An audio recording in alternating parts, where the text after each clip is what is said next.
নমস্কাৰ বন্ধু বান্ধৱীসকল, আশা কৰোঁ সকলোৱে ভালে আছে। তো আজিৰ ভিডিঅ'ত আমি আলোচনা কৰিম গাঁও পঞ্চায়তৰ সভাপতিগৰাকীয়ে কিমান টকা দৰমহা পায়। হয় বন্ধু বান্ধৱীসকল, 2025 চনৰ পঞ্চায়ত নিৰ্বাচন যিহেতু ইতিমধ্যে আৰম্ভ হৈ গৈছে, তো আমি জানি থোৱা ভাল যে পঞ্চায়তৰ সভাপতি নিৰ্বাচিত হোৱাৰ পিছত তেখেতসকলে কিমান টকা দৰমহা লাভ কৰে। তো ইয়াতে চাওক, অসমত পঞ্চায়তৰ সভাপতি, গাঁও পঞ্চায়ত সভাপতিসকলৰ দৰমহা সময়ে সময়ে পৰিৱৰ্তিত হৈছে। 2012 চনত গাঁও পঞ্চায়তৰ সভাপতিৰ দৰমহা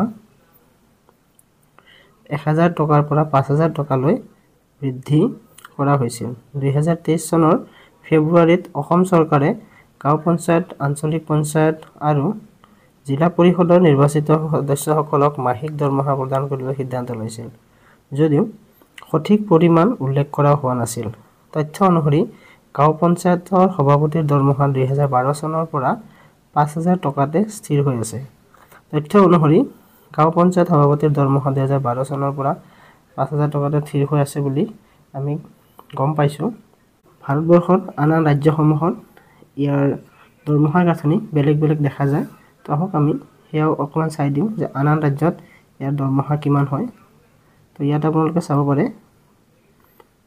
পঞ্চায়তৰ সভাপতিৰ দৰমহা ৰাজ্য অনুসৰি ভিন্ন হয়, কাৰণ পঞ্চায়ত ব্যৱস্থাপনা ৰাজ্য চৰকাৰৰ অধীনস্থ।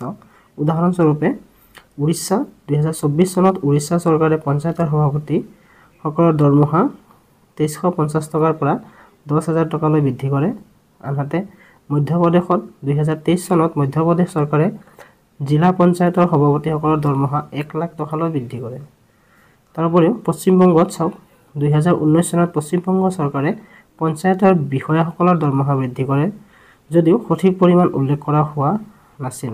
তো চালে আমাৰ অসমৰ নিচিনাই ভাৰতবৰ্ষৰ আন ৰাজ্যবিলাকৰ যি আমাৰ পঞ্চায়তৰ সভাপতি, তেখেতসকলৰ দৰমহাৰ গাঁথনি বেলেগ বেলেগ হোৱা দেখা যায়। তো আশা কৰিছোঁ ভিডিঅ'টো আপোনালোকৰ ভাল লাগিছে। যদিহে ভিডিঅ'টো ভাল লাগে এটা লাইক কৰিব, লগৰ বন্ধু বান্ধৱীৰ লগত শ্বেয়াৰ কৰিব, আৰু আমাৰ চেনেলটিত নতুন হ'লে চেনেলটি ছাবস্ক্ৰাইব কৰিব। তো আজিলৈ এইখিনি এৰিছোঁ। জয় অসম, ভাৰত মাতা কি জয়।